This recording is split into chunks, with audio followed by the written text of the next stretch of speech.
Bonjour et bienvenue dans ce tutoriel concernant Machine Expert V2.0.1, un M262, M35 et surtout le client OPCUA intégré à ce type de contrôleur. Donc, premièrement, il faut savoir que seuls les M262, M20, L20, pardon, M25 et M35 sont capables de faire tourner le client OPCUA. Il existe un exemple complet et fonctionnel en utilisant donc un fichier nouveau. Pour exemple, on clique sur les deux petites flèches et ici on vient chercher OPCUA Handling Example. Et là on vient chercher juste la dernière version de firmware. Voilà, il existe aussi la même chose pour PackDrive. Cependant, l'exemple est vraiment très complet, suffisamment complexe pour ne pas l'utiliser en première monte, mais plutôt utiliser un exemple qui a été fait par un de mes collègues, donc que voici, qui est fait en deux éléments. Un premier élément qui est la partie paramétrage, qui est ici, comme nous allons voir, et puis un élément plutôt qui est le graph set d'établissement de la communication et de lancement des différents blocs fonctions utilisés pour faire cet échange avec un serveur OPCUA. De plus, dans le même projet, j'ai un M251 qui va nous servir de serveur OPCUA, pardon. Donc on va déjà voir son paramétrage à lui. Donc assez simplement, le programme ne fait rien tourner, juste appelle toutes les variables pour être sûr qu'elles soient disponibles. Donc ce sont des variables donc, qui sont dans une GVL. Voilà, pardon. Donc, il y a un booléen, un entier, un réel, un autre entier avec un autre nom, un entier qu'on va figer en lecture seule, et puis ici un tableau de 5 entiers. De façon à créer cet objet au PCUA Symbol Configuration, nous allons le supprimer. Voilà, j'ai fait un supprimer. Clic droit sur application, ajouter un objet, et ici vous avez configuration de symbole au PCUA. Voilà, on fait ajouter. Et ici, tout simplement, je coche pour que toute la GVL soit disponible. Et je vais donc forcer cette variable lecture, la mavar lecture int, uniquement en lecture. Donc je vais cliquer tout simplement sur le petit objet qui est ici. Vous voyez qu'il va passer de read write à read. Voilà, donc là il est en lecture seule. Il est possible de n'avoir que en write, donc en écriture seule, ou donc en lecture-écriture. Donc on force celui-ci en lecture seule. Voilà, donc pour la partie M251, nous allons nous y connecter. Voilà, oui. L'application n'existe pas dans le contrôleur. On transfère.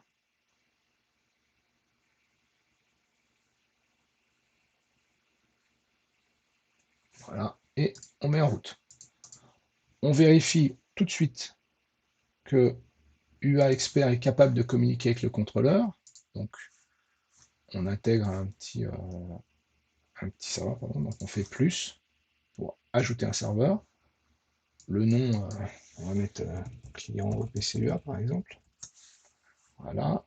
En mode anonyme, j'ai oublié de le signaler, pardon. Quand on double-clique sur le contrôleur, il faut aller dans configuration du serveur OPCUA. Par défaut, j'ai laissé désactiver la connexion anonyme de façon à ne pas avoir de problème de communication dû au certificat, au login password et ce genre de choses-là, donc connexion anonyme.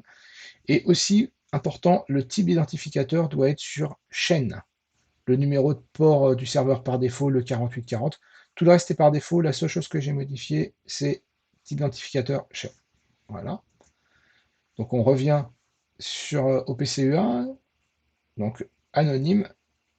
Là, je vais dans Advanced et ici, je tape donc opc.tcp 192.168.0.251 qui est l'adresse IP du contrôleur, serveur, puis 2.4840 qui est le fameux numéro de port du serveur.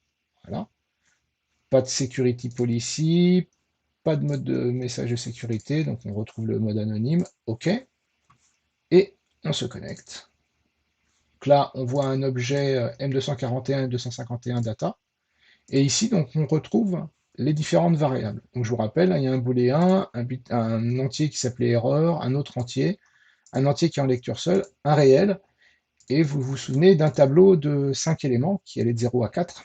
Si on revient ici dans la GVL, on retrouve donc ce tableau-là, ici. Sauf que le 251 n'expose pas la variable tableau, mais expose chaque élément du tableau. C'est pour ça qu'on retrouve chaque élément. Si on faisait ça par exemple avec un M262, on verrait bien un tableau de 5 éléments. Donc on va prendre, en faisant, je sélectionne la première ligne, avec Shift, je sélectionne la dernière ligne, et je fais un glisser-déposer.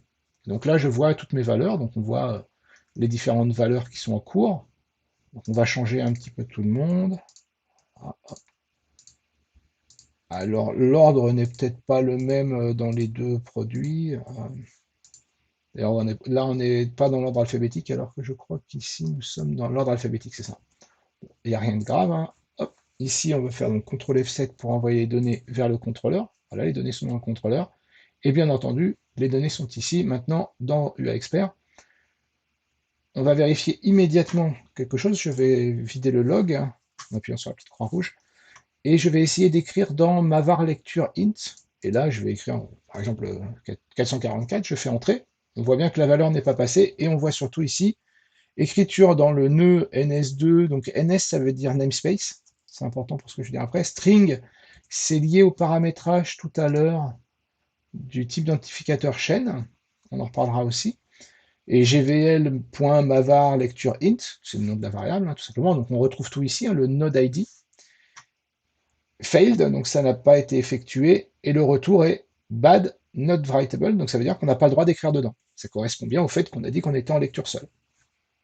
Voilà, par contre, si par exemple j'essaye de changer simplement le booléen, que je mets à false, je reviens ici, dans ma GVL, je vois bien que le booléen est passé à false. Si je mets par exemple tout le monde ici, hop, et qu'ici je coche, je change de page, enfin de ligne, il faut changer de ligne pour valider ou faire Enter. Je vais faire Enter, tac, voilà, on voit bien que ça passe à false. Voilà. Donc, on sait que le serveur est fonctionnel. Allons maintenant sur la partie client. Donc, au niveau explicatif, déjà SR param, donc première chose, ça c'est juste pour initialiser les données. Si vous devez les changer alors que vous êtes connecté et que vous tournez avec le projet, il faudra penser à passer ce bit-là à true. Ou sinon, en tout cas, au premier démarrage du contrôleur, tout est exécuté. Ensuite, vous avez quelques paramètres. Donc, on retrouve la ligne de connexion que nous avions tout à l'heure dans OPC-UA. Ici, nous avons le mode anonyme. Alors ça, c'est qu'un nom de session. Hein, ça ne sert à rien d'autre que se donner une information à soi. Ici, donc, on retrouve un autre nom qui est le nom de l'application. Voilà, c'est le nom qu'on a donné tout à l'heure en mettant OPC-UA ici, client OPC-UA, pardon. Ici, donc, on retrouve pas de mode de message de sécurité, known. Pareil pour la policy de sécurité, known. Donc, comme il n'y a pas de sécurité, il n'y a pas de certificat, donc on n'a pas besoin de dire où il se trouve, on n'a pas besoin de donner son nom, pas d'URI non plus pour la passerelle. Si jamais on avait une passerelle, on n'en a pas, donc on est en direct. Voilà, pas besoin de vérifier le certificat, il n'y en a pas.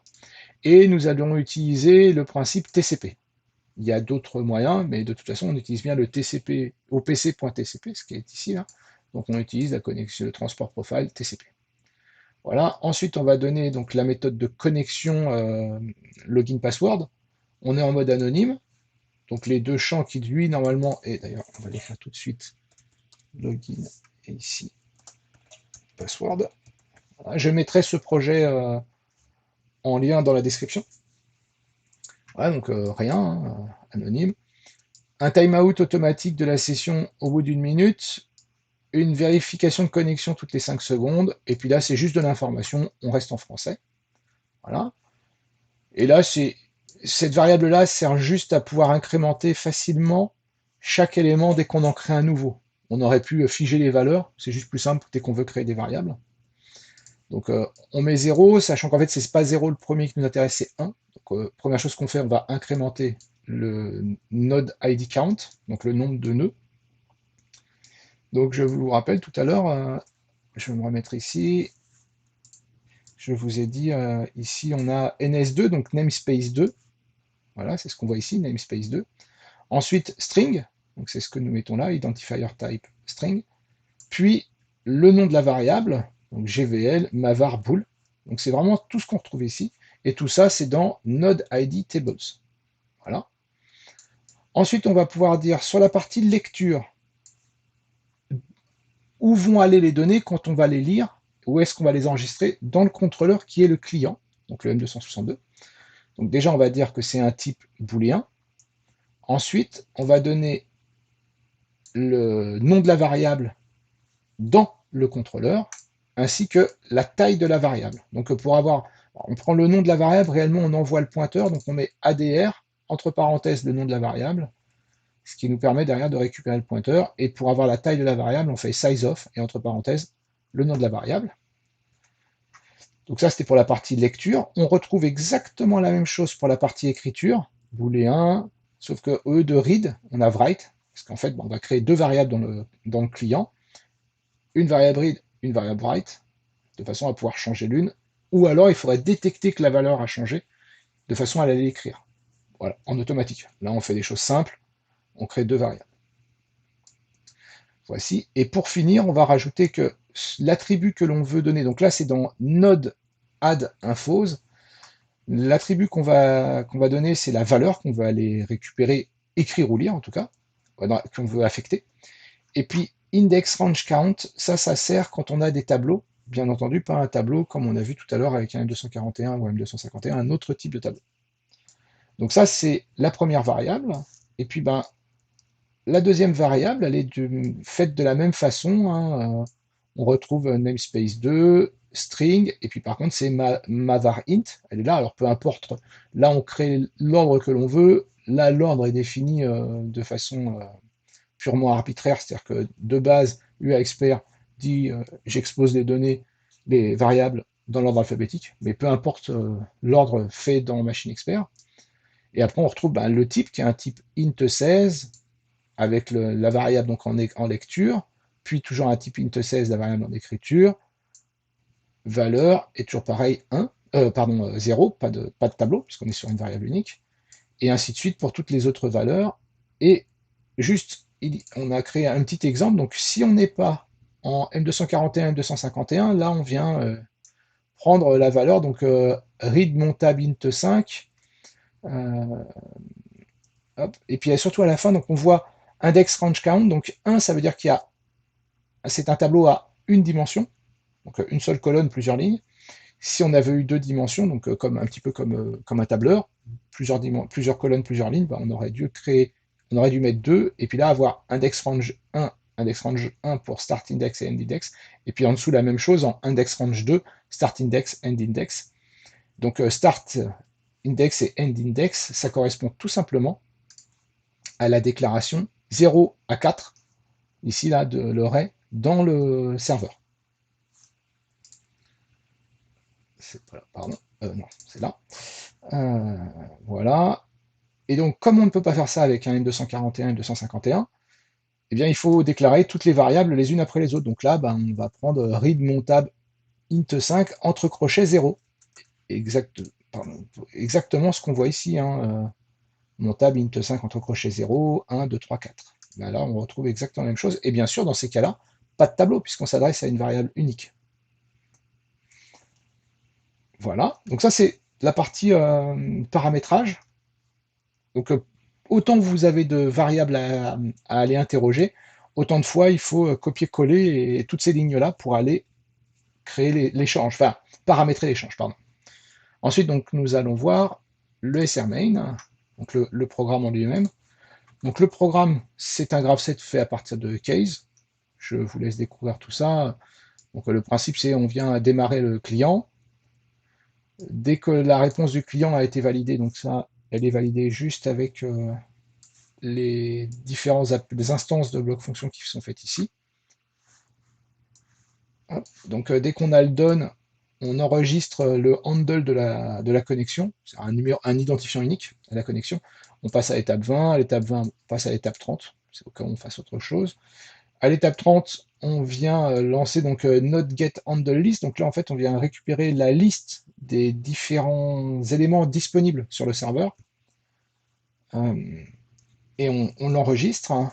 Et on va surtout utiliser donc nos fameuses variables qu'on vient de voir, là les node ID tables et node add info. Si on retourne ici et qu'on vient voir le node angle list, on voit bien le node ID count et le node ID tables. Et on retrouve aussi le connection handle qui va nous servir. On voit bien que ça se passe à l'étape 30. Voilà, et à chaque fois aussi, j'ai oublié, s'il y a une erreur, on vient dire que l'étape en cours vaut son contraire, donc vaut moins l'étape en cours, ce qui fait que le graph set s'arrête et on attend d'initialiser le tout. Tout ça, bien sûr, c'est pas géré, hein, c'est un exemple qu'on fournit. Euh, il faut le gérer en fonction du besoin. Euh, et à chaque fois, ça s'est fait comme ça. Là, vous voyez, istep égale moins istep égale moins istep en cas d'erreur, à chaque fois. Et on vient aussi stocker les erreurs en cours. On regardera ça tout à l'heure. Et puis après, donc, on a un petit blinker, donc un clignotant, qui tourne à 5 secondes, qui a une période de 5 secondes. Et donc, toutes les 5 secondes, en fait, on vient passer à une étape. Donc là, on vient juste récupérer le statut de connexion, puis on vient lire. Voilà. Et si on. Donc, pareil, si on vient lire, on a un nombre de lectures OK ou un nombre de lectures non OK, en fonction de. C'est bien, ça c'est bien terminé ou ça c'est mal terminé. Et s'il y a une demande d'écriture, ben on va envoyer les écritures. Donc attention, toutes les écritures sont effectuées. On ne, comment dire, on ne sépare pas les écritures les unes après les autres. Toujours pareil, on lit tout, on écrit tout, ce qui est possible. D'ailleurs, on écrit tellement tout qu'on teste aussi d'écrire dans la variable dans laquelle on n'a pas le droit d'écrire. On va voir justement qu'on a également une erreur. Voilà, donc le donne pareil pour les écritures et les écritures erronées. Et puis après, on peut demander l'arrêt de la communication. Et dans ces cas-là, on vient libérer le handle list, puis déconnecter la connexion. Voilà. Et puis après, donc, on retrouve les différents blocs fonctions, sachant qu'ici, ils sont rajoutés tous les blocs fonctions, les autres blocs fonctions disponibles. Euh, une nouvelle vidéo sera disponible justement pour expliquer la partie browse, monitored et subscription. Voilà, donc maintenant, nous allons nous connecter à ce contrôleur. Oui. Donc le projet est déjà dans le contrôleur, seulement le contrôleur n'a pas été démarré. Donc si on va voir dans le SR param, voilà, rien n'est validé. D'ailleurs, on voit bien, hein, le check server certificate par défaut, il est true, alors que là, il est false. Donc, on va démarrer le contrôleur, et tout de suite, on voit les variables qui se sont initialisées. Voilà, donc on a toutes les données hein, qui sont disponibles. Et donc maintenant, on peut activer la partie communication. Voilà. Donc là, un petit start, CTRL F7. Voilà, donc là, on est à l'étape 100, on attend les fameuses 4 secondes 9. Oui, 4 secondes 9, pardon. Tac, 200. Voilà, on a vu vraiment subjectivement 210. Et puis après, bah, ça recommence. Toutes les 5 secondes, ça vient interroger régulièrement. Donc, si maintenant on va dans la GVL où sont stockées toutes les données, on voit bien ici donc le read mavar qui est false, le read mavar int qui vaut 2, read mavar real qui vaut 3, pardon, int qui vaut 1, real qui vaut 2, error qui vaut 3, lecture int qui vaut 4, et puis le tableau 5, 6, 7, 8, 9. Si on retourne donc dans la GVL, alors on va faire les choses à peu près proprement, voilà, on va mettre tout le monde comme ça. Et ici, donc les données du serveur, donc on va mettre par exemple true, et puis on va mettre juste voilà, 11 fois plus à chaque fois.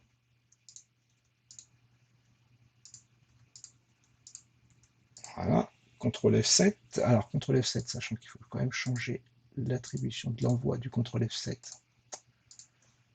Voilà, au contrôleur, oui. Et là, voilà, toutes les données ont été envoyées, on voit bien qu'elles ont toutes été lues. On va faire un test. Alors, volontairement, je vais laisser toutes les valeurs d'écriture à 0. On voit que toutes les valeurs d'écriture sont à 0. Et donc, je vais demander à écrire. Et on va voir que ici, tout va passer à 0, sauf bien sûr le Mavar lecture, puisqu'il est en lecture seule. Hop, j'ai oublié de changer l'attribution. Voilà, oui. Voilà, donc tout est bien passé à 0. Alors, bien sûr, il ne faut pas oublier, la lecture ne se fait pas tout de suite, puisque on doit attendre les fameuses 5 secondes qui sont complètement asynchrones. Hein. On voit bien dans... Pardon, pas dans ce SR main là, dans ce SR main là, que le enable il est permanent, donc il est complètement asynchrone par rapport au bloc fonction. On pourrait très bien attendre, mettre le enable true que si on est absent. Comme ça, on serait moins dépendant de tout ce temps. Enfin bon, peu importe. Hein. Et donc on voit bien ici le Mavar lecture int qui est resté à 44. Et d'ailleurs, si nous allons, pardon, dans les erreurs enregistrées, donc on va dans write, voilà. Donc ici, en attente de write, donc les écritures se sont bien terminées, sauf pas pour tout le monde. Donc on a quand même des erreurs qui peuvent être enregistrées et qui vont être différentes en fonction des différents produits. Et donc, il faut aller voir AST Last Error Codes. C'est une chaîne de caractères plutôt que le ADW qui va être un code erreur, qui signifie pas exactement ce que l'on veut. Il est plus simple de comprendre le code en chaîne de caractères. Donc, AST Last Error Code 310. Voici. Et là, on voit bien que toutes les lectures sont bien passées, sauf la lecture de l'élément 5, qui est OPCUA bad not writable, et c'est exactement ce que nous avions tout à l'heure comme erreur, bad not writable. Donc on n'a pas le droit de l'écrire. Et le fameux 5 correspond à, pardon, pas là, on va retrouver SR param, on va à l'élément 5, donc 1, 2, 3, 4, voilà, je vais mettre les items, voilà, ici, et comme par hasard, lui, c'est bien le Mavar lecture. Voilà, donc je répète, hein, le projet est téléchargeable en lien dans la description de cette vidéo. Ce tutoriel est maintenant terminé.